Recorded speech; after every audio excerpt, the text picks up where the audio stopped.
მოგესალმებით, დავიწყოთ Business Insider-ი, ტრადიციულად ეკონომიკისა და ბიზნესის მთავარი სიახლეებით, ვიწყებთ ახალ კვირას, შესაბამისად დატვირთული საკმაოდ როგორც ყოველთვის ნელია გამოარჩიო რომელიმე კვირა ეკონომიკისა და ბიზნესის მოსალოდნელი ღონისძიებებით, რა თქმა უნდა, ჩვენ ამ კვირის განმავლობაში ძალიან ვცლად ყველა ღონისძიების დეტალურ ანალიზს შემოგთავაზებთ მათი აქტივობიდან გამომდინარე, თუმცა ასევე კვირა დავიწყოთ იმ მაჩვენებლით, რა მაჩვენებითაც კვირა ჩაიხურა ეროვნული ვალუტის კურსთან დაკავშირებით, ლარი კვლავ გამყარდა პარასკევის მაჩვენებლებიდან გამომდინარე, შესაბამისად კიდევ ერთხელ შეგვიძლია თამამად ვთქვათ, რომ ამ კუთხით გლობალური ტურბულენციის პირობებზე ლარი მის სტაბილურობას სინარჩუნებსაც კიდევ ერთხელ ადასტურებს კვლავ ეკონომიკის სიძლიერეს და დივერსიფიცირებას, იმას რომ თუნდაც ფულადი შემოდინებების ნაწილი ერთ რომელიმე მიმართულებაზე არ არის დამოკიდებული, ამ ნაწილზე ჩვენ ვისაუბრებთ, თუმცა რა თქმა უნდა, როდესაც ვსაუბრობთ ჩვენ ფინანსური ნაკადების შემოდინებაზე, როდესაც ვსაუბრობთ ჩვენ ფუნდამენტური ფაქტორების გავლენაზე ეროვნული ვალუტის კურსზე, რა თქმა უნდა, უკვე არაერთხელ ნახსენები 4 ფუნდამენტური ფაქტორიდან ერთ-ერთი უმთავრესი სწორედ ტურიზმი და სწორედ ტურისტთან დაკავშირებით.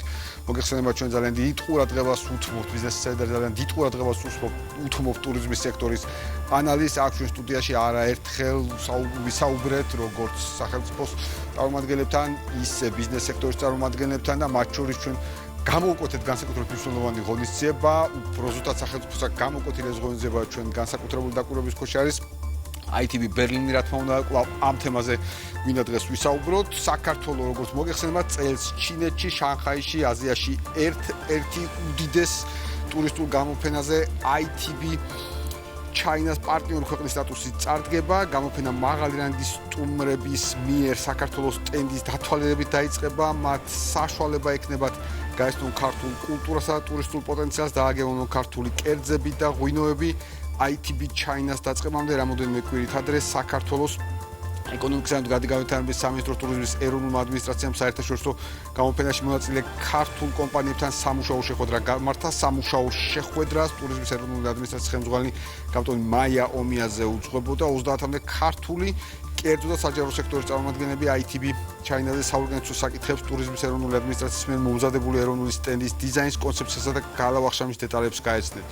ქვეყნის ეროვნულ სტენდს შანხაიში 400 კვადრატული მეტრი დაეთმობა, მოეწყობა სამუშაო სივრცე, სადაც მონაწილე ქართულ კომპანიებს საშუალება ექნებათ გამართონ შეხვედრები პოტენციურ პარტნიორებთან. გამოფენის ფარგლებში გაიმართება საქართველოს ტურისტული პოტენციალის ამსახველი პრეზენტაციები და სამუშაო შეხვედრები. გარდა ამისა, საქართველოს ეროვნული სტენდის სტუმრებს 3 დღის განმავლობაში საშუალება ექნებათ გაეცნონ ქართული კულტურის, ფოლკლორის, გასტრონომიას და ღვინოს. ITB China 26-ე საქართველოს პარტნიორი ქვეყნის სტატუსით წარდგენა ქვეყნის ცნობადობის ამაღლებასა და ტურისტული ნაკადების მოზიდვა შეუწყობს ხელს. საქართველოს სახებ მომზადებული ვიდეო რგოლებით, ჩინური მედიათა და ციფრული არხებით გაშუქდება გამოფენის გახსნამდე 25 მაისს საქართველოს სახელით სპეციალური გალა მიღება გაიმართება, რომელსაც 700-მდე მაღალი რანგის სტუმარი დაესწრება. სტუმრებს საშუალება ექნებათ დააგემოვნონ ქართული კერძები, გაეცნონ ქართული გასტრონომიის ისტორიას, კულტურას და საქართველოს ტურისტულ მიმართულებას. ანსამბლი რუსთავი კი დამსწრე საზოგადოებისათვის კულტურულ ღონისძიებებს გამართავს. ნახოთ შეფასებები. შეხვედრა გქონდა იმ კომპანიებთან, რომლებიც ITB 2026 შანხაიში ჩვენთან ერთად წარსდგებიან. იცით, რომ პარტნიორი ქვეყანა ვართ ამ ღონისძიებაზე და ძალიან მნიშვნელოვანი ღონისძიებაა ქართული ტურიზმისთვის. ჩვენ კერძო სექტორს გავაცანით ის აქტივობები, დაგეგმილი ღონისძიებების შეხვედრები, თუ რას ვაპირებთ 26-28 მაისის განმავლობაში, ასევე ჩვენი სტენდი, მათი როლი ჩვენთან რა თქმა უნდა, ვფიქრობთ, რომ აღნიშნული გამოფენა ძალიან წარმატებული იქნება. პირველ კვარტალში ჩინელი მოგზაურები 40%-ით გაიზარდა საქართველოში. ივლისიდან პირდაპირ ფრენები იწყება შანხაი-თბილისის მიმართულებით, რაც მთლიანობაში დაგეგმილი აქტივობების შექმნის იმ შედეგს, რომ წლის ბოლომდე ბევრად მეტი მოგზაური ჩამოვა ჩინეთიდან საქართველოში. საქართველოსთვის უმნიშვნელოვანესი ITB China-ში მონაწილეობა, მით უმეტეს, რომ პარტნიორი ქვეყნის სტატუსი ეს ქვეყანა საშუალებას მისცემს კიდევ უფრო მეტი ტურისტი მიიღოს ჩინეთიდან. ბაზარი არის ძალიან დიდი. ვნახეთ, რომ 2025 წელს ჩვენ გვყავდა 128,000 ვიზიტორი, რაც 2024 წელთან შედარებით იყო დაახლოებით 40%-იანი ზრდა და ზაფხულში იწყება პირდაპირი ფრენები, კვირაში 3 სიხშირით. ეს მოგცემს იმის საშუალებას, რომ კიდევ უფრო მეტი ვიზიტორი ჩამოვიყვანოთ და კიდევ უფრო წარმატებულად ვეთანამშრომლოთ ჩინეთის ბაზარს. ITB-ს ის საკმაოდ მნიშვნელოვანი ღონისძიებაა, იმიტომ რომ ვართ ITB-ს პარტნიორი ქვეყანა, ეს საკმაოდ მომგებიანი თემაა და ასევე დიდი პასუხისმგებლობაა კომპანიებისთვის და ქვეყნისთვის მთლიანად, იმიტომ რომ მე დარწმუნებული ვარ, რომ ამ გამოფენის შემდეგ ბევრად უფრო დიდი ინტერესი იქნება, იმიტომ რომ ამ გამოფენასთან ერთად მე ვიცი, რომ ჩვენმა ტურიზმის ადმინისტრაციამ საკმაოდ დიდი მუშაობა გაწია ჩინეთის ბაზარზე. ახლაც მთელი ქალაქი მე მგონი მთელ ქალაქზე იქნება მოდებული საქართველოს სურათები, რეკლამა და ასე შემდეგ და უფრო მეტი ჩინელი გაიგებს ჩვენ შესახებ. ITB შანხაი საქართველოს არის პარტნიორი ქვეყანა, რაც გვაძლევს მეტ საშუალებას, რომ იყოს დიდი სტენდი, მეტი მონაწილე, რაც მოგცემს მეტ საშუალებას შევხვდეთ მეტ ადამიანს, მეტი ჩინელი გაიცნობს საქართველოს და ეს იქნება ძალიან კარგი მიმზიდველი და ქვეყანა შეემატება ტურისტები. მოვდივართ გამოფენაზე და დანიშნული გვაქვს მიახლოებით 70 შეხვედრა. და ეგ არის ძალიან სერიოზული სამუშაო პროცესი, ძალიან ბევრს მუშაობ ამისთვის, რომ საქართველოში შემოვიყვანოთ ძალიან დიდი რაოდენობის ჩინელი ტურისტი სხვადასხვა სეგმენტების მიხედვით. ანუ როგორც სტანდარტული ჯგუფური ტურებით, ესევე ლაქშერი სეგმენტზე. ძალიან სასიხარულო ამბავია ის, რომ საქართველოს სტრატეგიულ ურთიერთობას აღრმავებს ჩინეთის სახალხო რესპუბლიკასთან. თვის ბოლოს მივემგზავრებით სრული დელეგაციით ITB ჩაინაზე, რაც მნიშვნელოვანი შესაძლებლობებია ახალი ბაზრებისა და ახალი პარტნიორების მოსაზიდად და დღეს ძალიან საინტერესო პრეზენტაცია ჩატარდა ტურიზმის ადმინისტრაციის მხრიდან, სადაც გავეცანით და დამატებითი ინფორმაცია მივიღეთ იმის შესახებ, თუ რა სახის ექსპოუჟერი გვექნება და რა შესაძლებლობები გვექნება. ჩვენ უკვე დავიწყეთ ინტენსიურად შეხვედრების დაორგანიზება და ძალიან პოზიტიური და იმედისმომცემი მოლოდინებით მივემგზარებით ყველანი ერთად. პირველ რიგში მინდა მადლობა გადაუხადო იმ ადამიანებს, ვინც იშრომ ამისთვის, რომ შანხაიდან დანიშნულიყო პირდაპირი ფრენები საქართველოში. კვირაში 3 სიხშირე არ არის ცოტა და დარწმუნებული ვარ, რომ ეს გაზრდის ამ რაოდენობას და ასევე დარწმუნებული ვარ, რომ მარტივი არ იქნებოდა ამ მოლაპარაკებების წარმოება, რომ დანიშნულიყო პირდაპირი ფრენები და თითოეულ ადამიანს მინდა მადლობა გადაუხადო, ვინც ეს გააკეთა. რაც შეეხება პარტნიორის სტატუსით წარდგენას გამოფენაში, მე პირადად ვიყავი 2023 წელს წასული ბერლინის გამოფენაზე, ITB ბერლინში, სადაც საქართველოს ასევე პარტნიორი სახელმწიფო იყო და მინდა აღვნიშნო, რომ როდესაც პარტნიორი ქვეყნის სტატუსით ხარ წარდგენილი, შენ სტენდზე გაცილებით დიდი ყურადღებაა და უფრო ბევრი ხალხი მოდის, უფრო დიდი დაინტერესებაა და ზრდის იმის ალბათობას, რომ სხვადასხვა ქვეყნების, როგორც ჩინელები, ასევე სხვა ქვეყნები საღვნიშნე უფრო დაინტერესდებიან, რომ რა ხდება ამ სტენდზე, იმიტომ რომ ყველაზე მეტად აქცენტირებული ღონისძიებები მიმდინარეობს კონკრეტულად მასპინძელი ქვეყნის სტატუსით, ვინც არის წარდგენილი იმის სტენდზე. დიახ, მართლაც ნახეთ ჩვენ მათ შორის სექტორის შეფასებით, თუ რას ნიშნავს ITB ჩაინაზე პარტნიორი ქვეყნის სტატუსით წარდგენა. მე ITB ბერლინი ვახსენე მანამდე და ასევე ყველას გვახსოვს საქართველოს როლი ამ კუთხით და მე დარწმუნებული ვარ და სხვათა შორის ჩვენთან აქ პირდაპირ ეთერში ტურიზმის ეროვნული ადმინისტრაციის ხელმძღვანელმაც აღნიშნა, რომ ეს არის პრაქტიკულად იგივე სტატუსი და რა თქმა უნდა ჩვენ ველით კიდევ უფრო მეტ და მეტ შედეგებს ამ ნაწილიდან ჩინეთის მიმართულებიდან, ვინაიდან რა თქმა უნდა ეს მიმართულება კიდევ უფრო მეტად საინტერესოა. მე დარწმუნებული ვარ სწორედ ამ შედეგებში, ვინაიდან ჩვენ ყველამ ვიცით, რომ ტურიზმის სექტორში დივერსიფიცირება კიდევ უფრო მნიშვნელოვანია და ამაში დაგვარწმუნა თუნდაც 2000 მიმდინარე წლის ძალიან რთულმა მოვლენებმა. ამ შემთხვევაში გულისხმობ ახლო აღმოსავლეთში არსებულ ვითარებას, როდესაც ტურისტულ ნაკადების შემოდებას განსაკუთრებით პირველი კვარტლის ბოლო ნაწილში გარკვეული ტიპის შეფერხებები შეექმნა. ეს ყველა ასე ვთქვათ შეფასებით პირველი კვარტალი იყო საუკეთესო, თუმცა საუკეთესო იყო სწორედ განსაკუთრებულად პირველი 2 თვის ხარჯზე და რა თქმა უნდა ველოდებით ჩვენ რომ ვითარება ამ კუთხით გამოსწორდება ახლო აღმოსავლეთში არსებული ვითარებიდან გამომდინარე და შედეგები გვექნება პოზიტიური, ამას ასევე ამ მიმართულებას ასევე აფასებენ ანალიტიკოსები. თუმცა ამავდროულად მინდა აღვნიშნო რომ კიდევ ერთხელ შევხედოთ ჩვენ მოლოდინებს საქართველოს ეკონომიკის ზრდასთან დაკავშირებით და შევხედოთ მათ შორის ფაქტობრივ მაჩვენებებს. პირველი დიაგრამა თუ შეიძლება, სადაც ჩვენ გალთენ თაგართის კვლევას ტრადიციულად შევხედავთ და შეფასებებს შევხედავთ ამ კუთხით 10.7% ეკონომიკური ზრდის მაჩვენებელი, რომელიც მარტში ფიქსირდება 2026 წლის მარტში, რაც ამდებურად განსაკუთრებულად მაღალი მაჩვენებელია. ჩვენ ყოველთვის ხაზს უსვამთ ამ კუთხით, რომ საქართველოს ეკონომიკური ზრდა კიდევ ერთხელ დივერსიფიცირებიდან გამომდინარე სწორედ ახერხებს მაღალი ეკონომიკური ზრდის შენარჩუნებას, მათ შორის ყველა საერთაშორისო საფინანსო ინსტიტუტის შეფასებით, თუმცა 10.7% ეკონომიკური ზრდა მართლაც გამორჩეული იყო ამ კუთხით, თუმცა აი ტურიზმზე საუბრობდით და შემდგომი დიაგრამა სწორედ ამ ნაწილშიც აღნიშნულია, რომ ახლო აღმოსავლეთში მიმდინარე კონფლიქტის ფონზე საქართველოს ეკონომიკა ძირითადად სწორედ სტუმართმოყვარეობის სექტორში, ასე ვთქვათ, სექტორში დაზარალდა, სწორედ გარე ფაქტორებიდან გამომდინარე და ამ კუთხითაც აქვს რა თქმა უნდა ნიშნულობა დივერსიფიცირებას და სწორედ ტურიზმის ნაწილს ეს განსაკუთრებით ეხმიანება ეს მიმართულება და ბოლოს შეფასება ძირითადად კვლავ ბოლო დიაგრამა მინდა შემოვიტანო გალთენ თაგართის ნაწილის მოლოდინებიდან გამომდინარე სწორედ მოსალოდნელი ძლიერი პირველი კვარტლის შედეგების გათვალისწინებით 2026 წლის ეკონომიკური ზრდის პროგნოზი 6-დან 7%-მდე გავზარდეთ. ეს არის გალთენ თაგართის შეფასება ამ ნაწილში. სწორედ პირველი კვარტლს აი ამ მაღალ ეკონომიკურ ზრდამ ბოლოს დაფიქსირებულმა ორნიშნა ეკონომიკურ მაჩვენებელმა ცხადია საშუალება მისცა გალთენ თაგართს გაეზარდა ამ კუთხით საკუთარი პროგნოზები. ეს რაც შეეხებოდა ამ კუთხით მოკლე მიმოხილვას ეკონომიკის მიმდინარე ტენდენციების და რა თქმა უნდა ჩვენ გვინდა ვისაუბროთ კიდევ ერთ უმნიშვნელოვანეს მართულებას და უმნიშვნელოვანეს სექტორზე.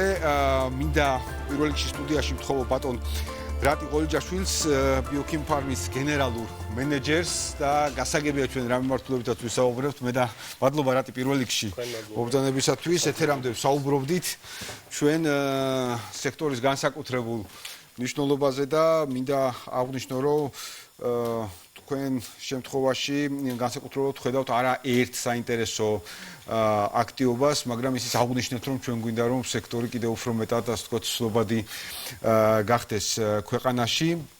ვინაიდან ბიოტექნოლოგიურ სექტორს აქვს ვიტყოდ ესე ძალიან მზარდი პოტენციალი, ბევრი თვალსაზრისით და ყველა კუთხით ჭირდება მეტი ჩართულობა, მეტი ხელსაყრელი, თქვენ ბრწყინვალედ ახერხებთ ამ ნაწილს. სწორედ თქვენ მინდა გკითხოთ კონკურენტუნარებასთან დაკავშირებით დღეს სექტორის რა ვითარება გვაქვს არა μόνο საქართველოში, არამედ ზოგადად რეგიონულ ბაზარზე. მოგესალმებით. პირველ რიგში დიდი მადლობა შესაძლებლობისთვის, მივესალმები თქვენს მაყურებელს. დიახ, აბსოლუტურად ზუსტი აქცენტები არის ბიოტექნოლოგიები 21 საუკუნეში. ხელოვნურ ინტელექტთან ერთად არის ერთ-ერთი ყველაზე მნიშვნელოვანი სექტორი და ინდუსტრია, სფერო, რომელიც რეალურად განაპირობებს დღევანდელი მოცემულობით მთელ საუკუნეს ინოვაციების მიმართულებით, ტექნოლოგიური მიმართულებით და საქართველოში შეიძლება ითქვას, რომ ჩვენ გვაქვს ნიშურ ბიოტექნოლოგია ძალიან დიდი სფეროა, თუმცა გვაქვს ნიშა, მაგალითად ბაქტერიოფაგების მიმართულება და ფაგების მიმართულება, რომელ სფეროშიც ჩვენი კომპანია არის ჩართული. ჩვენ ვქნით და ვაწარმოებთ ანტიბიოტიკების ჯანსაღ ალტერნატივას, ფაგებზე დაფუძნებულ ალტერნატივას და ამ სფეროში ჩვენ გვაქვს ძალიან დიდი უპირატესობა მთელ მსოფლიოსთან მიმართებაში და მე ვფიქრობ, რომ ისეთ ქვეყანაში, როგორც საქართველო არის, მცირე ეკონომიკაში თითოეული ასეთი შესაძლებლობა და მე ვფიქრობ, რომ ეს არის ძალიან დიდი შესაძლებლობა.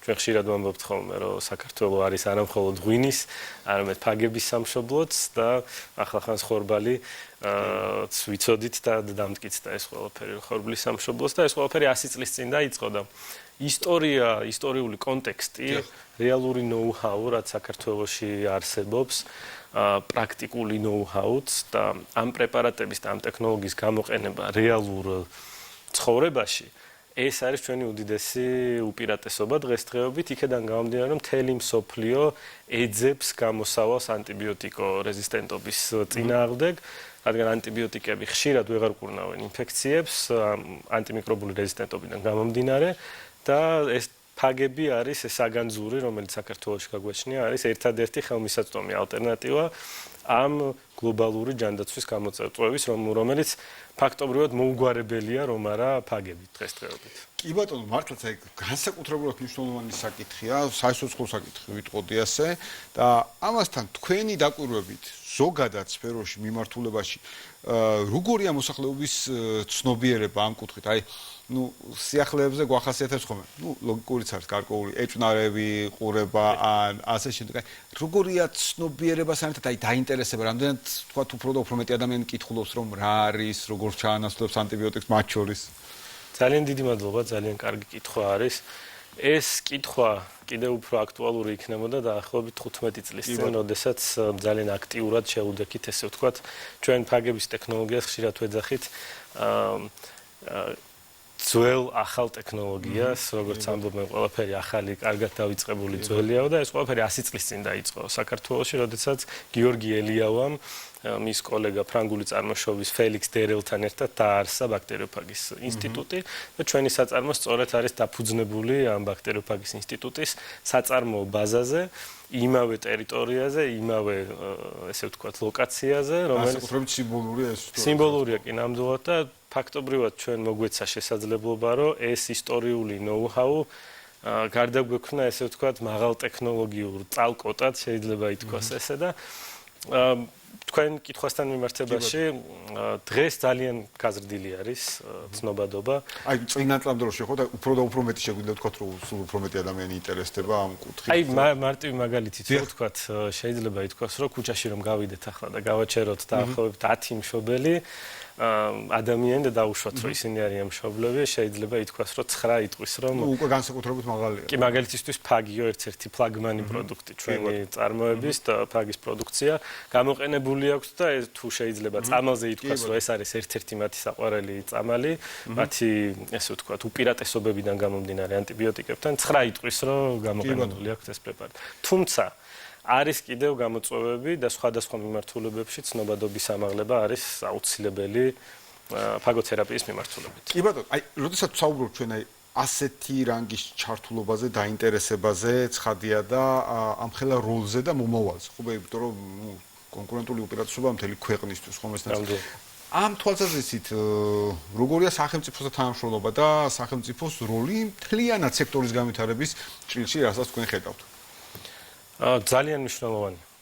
ამის კარგი მაგალითი არის, ვახსენე მე ჩვენი ბოლოდროინდელი პროექტი დაახლოებით 5 წლის წინ ჩვენ განვახორციელეთ 17 მილიონი ლარის ინვესტირება და ეს ისტორიული ფაგების პირველი საწარმო გადავაქციეთ თანამედროვე ევროპული საერთაშორისო სტანდარტების GMP შესაბამის საწარმოდ და ამ პროექტის ფარგლებში ძალიან მნიშვნელოვანი იყო, რა თქმა უნდა, სახელმწიფოს როლი.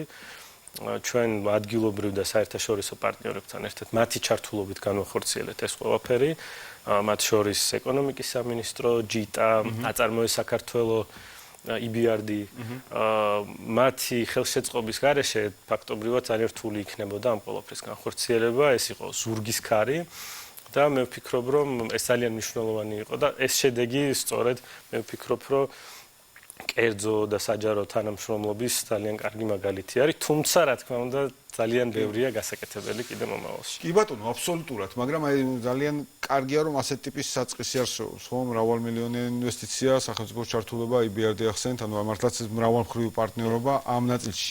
და როდესაც ჩვენ ამ მიმართულებაზე ვსაუბრობთ, ბუნებრივია ბევრია გასაკეთებელი ამ კუთხით ვამბობთ, მაგრამ ბევრია გასაკეთებელი იმ დროს, როდესაც ალბათ პოტენციალსაც ვხედავთ მეც, ხომ ამ კუთხით, ვიდრე რეალურად ათვისებულია.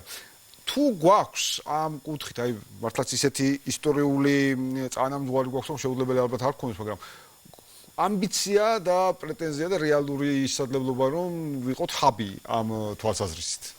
ძალიან კარგი კითხვა. კი, დიახ, ჩვენ მიუხედავთ იმისა, რომ ჩვენი კომპანია არის SME, რაც როგორც ვთქვით ხოლმე. კი, ბატონო. საშუალო ზომის კომპანია, ევროპული გაგებით თუ შევხედავთ ამ ყველაფერს. ჩვენ გვაქვს ძალიან დიდი, თითქმის 100 წლიანი აკუმულირებული გამოცდილება და ძალიან დიდი ამბიციები იმ თვალსაზრისით, რომ საქართველოს გახდეს სწორედ რომ ანტიბიოტიკო რეზისტენტობის წინააღმდეგ მებრძოლი ჰაბი შეიძლება ითქვას და ის მსოფლიო მიზიდულობის ცენტრი, სადაც პაციენტები ჩამოვლენ და აქ იმკურნალებენ ამ მიმართულებით, რეზისტენტული ინფექციების მიმართულებით, კომპანიები ჩამოვლენ, ინსტიტუციები ჩამოვლენ, ინვესტორები ჩამოვლენ, კვლევითი ორგანიზაციები და საქართველოს ბაზაზე მოხდება ძალიან ბევრი თანამშრომლობა, ადგილობრივი, საერთაშორისო და მნიშვნელოვან როლს შევიტანთ ანტიბიოტიკორეზისტენტობის ამ პრობლემის მოგვარებაში, არ მხოლოდ საქართველოში, რეგიონულ და მსოფლიო დონეზე.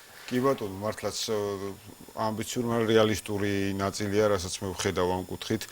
შორის თქვენი საქმიანობიდან ჩვენი გუნდი მართლობებით და არა მხოლოდ ჩვენი გუნდი. კი ბატონო, მესმის ზუსტად და ჩვენ როდესაც ვამბობთ რომ აი ბევრია გასაკეთებელი მეტი პირობები გვინდა, ცხადი აქ არის ერთი მნიშვნელოვანი ნაწილი, რომელიც შეეხება ყველა მიმართულებაში საკანონმდებლო ბაზას. ხო, ჩვენ ნახეთ გარღვევები მთელი რიგი მიმართულებით, არაერთხელ აქ ამ სტუდიაში ჩვენ გვისაუბრია მაგალითად IT სექტორზე, კონკრეტულად IT სექტორზე თუ რა შესაძლებლობები მისცა საკანონმდებლო ბაზის კიდევ უფრო მეტად აქცენტირებამ ამ ბიზნესს. თქვენ შემთხვევაში როგორ არის ეს ნაწილი საკანონმდებლო კუთხით? მე ვფიქრობ, IT-ის მე საქმის კურსი ვარ თქვენს საუბრობთ და ეს არის ძალიან დიდი მიღწევა. მე ვფიქრობ, საქართველოს ეკონომიკური თვალსაზრისით ძალიან დიდი წარმატება ამ სექტორში ის განვითარებული მოვლენები რაც ხდება და ძალიან კარგი სიგნალია სხვა სექტორებისთვისაც. ჩვენ სექტორში, რა თქმა უნდა, კანონმდებლობა ძალიან მნიშვნელოვანია. ჩვენთან 5 წლის წინ, 2022 წლის 4 წლის წინ შემოვიდა ერთ-ერთი საერთაშორისო სტანდარტი, რომელიც არის სავალდებულო, ეს არის Good Manufacturing Practice, კარგი საწარმოო პრაქტიკა, GMP, რასაც შემოკლებით ვეძახით და სწორედ ამ ხელშეწყობით, რაც ვახსენე მე, ჩვენ შევძელით და მოვახერხეთ და 2023 წლის 15 სექტემბერს გავხდით ერთადერთი ინდუსტრიული მასშტაბით GMP სერტიფიცირებული ფაგების საწარმო მთელ მსოფლიოში. ჩვენ ვაწარმოებთ სტერილურ სითხოვან ფორმებს, წამლის სითხოვან ფორმებს და დაახლოებით 8 ქვეყანაში გაგვაქვს ეს ქართული უნიკალური ფაგები და გვაქვს ამბიცია, რომ 14 ქვეყანაში გავიტანოთ. კი ბატონო, მართლაც შვენიერი ამბიცია, ანუ მარტივად რო ვთქვათ, როგორ ჩანს საექსპორტო პოტენციალი ზოგადად ამ მიმართულებით საქართველოს დიდი აქვს. დიდი აქვს და ჩვენ ვფიქრობთ, რომ გლობალურადაც არა მხოლოდ საქართველოში ფაგების აქტუალურობა იზრდება ანტიბიოტიკების მიმართ რეზისტენტობიდან გამომდინარე და აი GMP ესე ვთქვათ სტანდარტი არის ძალიან კარგი მაგალითი და ძალიან მნიშვნელოვანია, რომ ეს სტანდარტი იყოს ბოლომდე დანერგილი და ესე ვთქვათ ცნობადობა ამაღლებული საქართველოშიც და ყველა პრეპარატი, რომელიც ესე ვთქვათ ფაგებზე დაფუძნებული ამ მიმართულებაში იყოს წარმატებული და შეესაბამებოდეს GMP სტანდარტს. აბსოლუტურად და აუცილებლად მინდა კითხოთ ალბათ ბევრი ცელოდება ხოლმე ამ კითხავს ბევრ სექტორთან მიმართებაში ამ კითხავს ვსვავთ ხოლმე პანდემიამდე და პანდემიის შემდგომ პერიოდში. იყო რაიმე ცვლილება ამ კუთხით, იგივე თუნდაც წარმოების დის მაჩვენებლებიდან გამომდინარე, მოთხოვნისგან გამომდინარე და ასე შემდეგ, ანუ გავლენა პანდემიის, ასე რომ ვთქვათ. კარგი კითხვაა ძალიან და არასდროს არ ესე ვთქვათ, გამიცია ამ კითხვაზე პასუხი. მადლობა, რომ ჩვენთან გასცეთ. ორი ხარე ქონდა ჩვენ შემთხვევაში, იმიტომ რომ ერთის მხრივ ჩვენ ინვესტირება გავაკეთეთ და მნიშვნელოვნად შეაფერხა ეს მიწოდების ჯაჭვის შეფერხებები, ვთქვათ, საწარმოო ხაზები იგვიანებდა ჩვენთვის საწარმოო ხაზი შედგება ჩიპებისგან და უჟანგავი ფოლადისგან, რომლის ორივე დეფიციტი იყო იმ პერიოდში. ხო, საწარმოო ხაზზე, რთულად აისახება ბუნებრივი და შესაბამისად 6 თვით დაგვიგვიანდა ეს ყველაფერი, რო ჩამოსულობა და გაგვემართა, თუმცა მოთხოვნა რა თქმა უნდა გაიზარდა პანდემიის ფონზე და მარაგები ამოგვეწურა. რაღაც პერიოდი საქართველოს ბაზარზე მაგალითად ფაგიო და სხვა პრეპარატები აღარ იყო ხელმისაწვდომი დაახლოებით 6-დან 9 თვემდე, სანამ განვაახლეთ წარმოება. თუმცა კარგი გაკვეთილი იყო, ესე ვთქვათ, იმისთვის რომ გვესწავლა მარაგების თვალსაზრისით, რომ კიდევ უფრო მეტი, ესე ვთქვათ, მარაგები გქონოდა, თუმცა გაუთვალისწინებელი მომენტები ყოველთვის ხდება და კი ბატონო, მაგრამ ეს პანდემიიდან ძლიერი გამოსვლა კიდევ უფრო ძლიერი მომავლის საჭიდარია ხოლმე ბევრ შემთხვევაში, ვინც ეს შეძლო და კი, ავდექით ნამდვილად ფეხზე და უკვე GMP სტანდარტით გავაგრძელებთ. კი ბატონო, აბსოლუტურად და ერთი მნიშვნელოვანი საკითხი, რომელიც საქართველოში ძალიან ბევრი თუ არა ბევრი მიმართულებისთვის პრობლემურია, ჩვენ ხშირად ვიშველებთ ხოლმე საქართველოს ბიზნეს ასოციაციის გამოკითხვას და საუბრობთ იმ პარადოქსზე, რომ ერთ მხრივ ქვეყანაში უმუშევრობა მნიშვნელოვნად არის შემცირებული, რაღაც ბოლო 10-12 წელიწადში განახევრებულია, მაგრამ მეორეს ხო მაინც მაღალი მაჩვენებელია 13%-ს აღემატება. მეორეს მხრივ ბიზნესი საუბრობს კვალიფიციური სამუშაო ძალის დეფიციტზე, აი ძალიან ბევრ სექტორს. ცხადია უკურად აი თქვენ აი ასეთი მიზნებით, ასეთ საერთაშორისო პოზიციონირებით უკვე და პოტენციალით კადრების მიმართულებით როგორ ვართ, როგორ ახერხებთ ამ ნაწილს და ხომ არ გაქვთ რაიმე სხვა გეგმები, კადრების გადამზადება ან ასე შემდეგ ამ თვალსაზრისით? დიახ, ეს პრობლემა მგონია რომ უნიკალურია მეტნაკლებად სექტორებს შორის, რაც საქართველოში ჩვენთან შეიძლება ითქვას, რომ კიდევ უფრო მძაფრი არის, იმიტომ რომ არ არსებობს მომიჯნავე სფეროები. როგორც თქვი, ბიოტექნოლოგია დიდი გაგება არის, დიდი, ესე ვთქვათ, სექტორია და ეს არის ერთ-ერთი ნიშა, რომელშიც კონკურენტული უპირატესობა გვაქვს.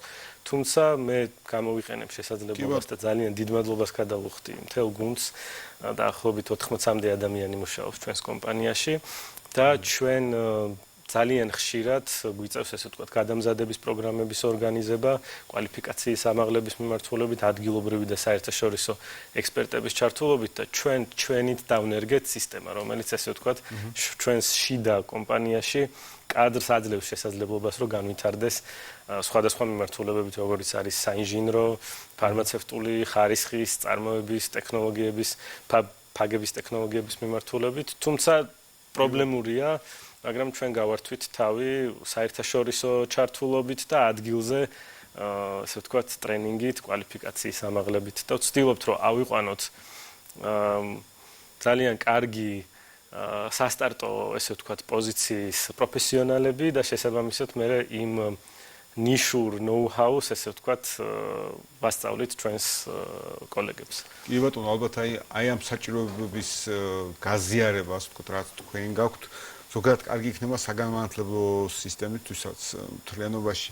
ზოგადად ეს არ მხოლოდ კომემართულებას ეხება, ხშირად ხდება ისე, რომ შესაძლებელია ბაკალავრიატს ამთავრებდეს სტუდენტი, ამის საკუთრად კიდევ უფრო სხვა ნაბიჯებია, მაგრამ კონკრეტულ კომპანიაში მას მაინც სჭირდებოდეს ბევრი ელემენტარული მოთხოვნის ახრიდან გავლა. თუ ბიზნეს და განათლებას მეტი კომუნიკაცია ექნება, შესაძლებელია უნივერსიტეტიდან ბევრად უფრო მომზადებული გეთახმებით აბსოლუტურად, თუმცა ჩვენ შემთხვევაში კიდევ უფრო ნიშური არის. ჩვენთან სპეციფიკა კიდევ უფრო სპეციფიკურია და ეს გარდაუვალი იქნება, რომ ჩვენ სპეციფიკას მოერგოს. ერთს რასაც სიამაყით ვიტყვი, ბოლო 4 წლის განმავლობაში ჩვენი გუნდი იყო 35 ადამიანი, 30 და დღეს 80-მდე ადამიანი ვართ.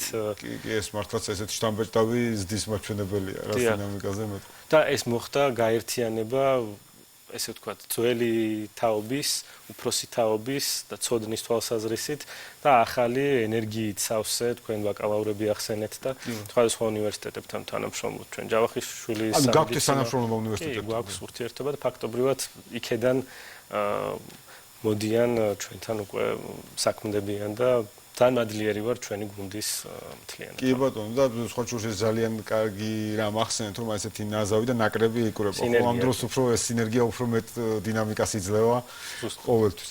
და აუცილებლად მინდა კითხოთ ბოლოსკენ, რომ როცა ჩვენ საუბრობთ სექტორის განვითარებას და სექტორის გეგმებზე, რამდენად გვაქვს ჯამში საშუალება თუ მთლიანად სექტორს შევხედავთ, რომ კიდევ უფრო მეტი საერთაშორისო ინვესტორი დაინტერესდეს ამ პოტენციალით და ზოგადად რამდენად ამ მიმართულებით არის ინვესტორების ინტერესი, როგორც თუნდაც დამფინანსებლების კუთხით ამ თვალსაზრისით? მე ვფიქრობ, რომ არის ნამდვილად და სოფლიოში ახლა მიმდინარე ამ სექტორში შეიძლება დაახლოებით რამდენიმე ათეული ინვესტიცია ხორციელდებოდეს უშუალოდ ფაგების მიმართულებით ყოველწლიურად. არა მხოლოდ უცხოური ინვესტორების თვალსაზრისით, მაგალითისთვის თქვენ ახსენეთ ხომ არ იგეგმება რაიმე გადამზადების ან რაიმე მიმართულება და ჩვენც კი უკვე გეგმავთ ახალ პროექტებს საკმაოდ მასშტაბურს, მათ შორის გადამზადების უნიკალური ლაბორატორიული ინფრასტრუქტურის შესაქმნელად. ხო, ესე იგი რეინდოს გაფართოებას ამ კუთხით გაქვთ თქვენ გეგმაში. დიახ, აუცილებლად და ჩვენ საერთაშორისო პარტნიორებთან, ინსტიტუციურთანაც და არაინსტიტუციურთანაც ჩვენ გვაქვს გეგმები და ძალიან დიდი იმედი გვაქვს, რომ საჯარო კერძო თანამშრომლობა კვლავ შედგება და მაქსიმალური ხელშეწყობა გვექნება ამ მიმართულებით.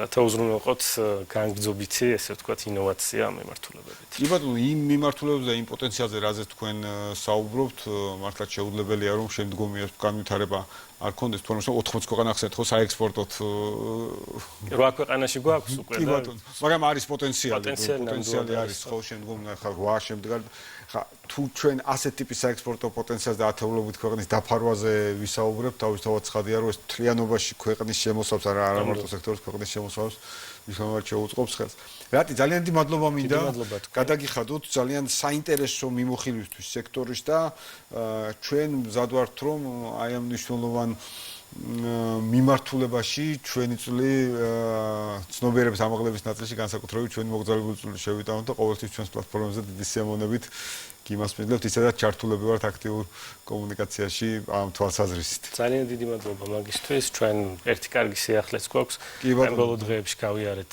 ერთ-ერთი საერთაშორისო სტანდარტიზაციის პროცესი, ინსპექცია და გავიღეთ ესე ვთქვათ უცხოური GMP სერტიფიკატი ძალიან მალე უკვე გახდება ცნობილი ერთ-ერთი საექსპორტო ბაზრიდან და აუცილებლად გაგიზიარებთ დეტალებს. კი ბატონო, დიდი სიამოვნებით ესეც დამატებითი აღიარების ნაწილია ბუნებრივია და აძლიერებს თქვენს პოზიციონირებას საერთაშორისო ბაზრებზე. ძალიან დიდი მადლობა მხარდაჭერისთვის. მადლობა თქვენ რატი დღეს ბიზნეს ინსაიდერი ამით დასრულებულია ეკონომიკისა და ბიზნესის მთავარი სიახლეები რა თქმა უნდა თქვენ ტრადიციულად შეგიძლიათ ნახოთ ჩვენს ვებგვერდზე Business Insider-ში. მე კი ხვალამდე გემშვიდობებით.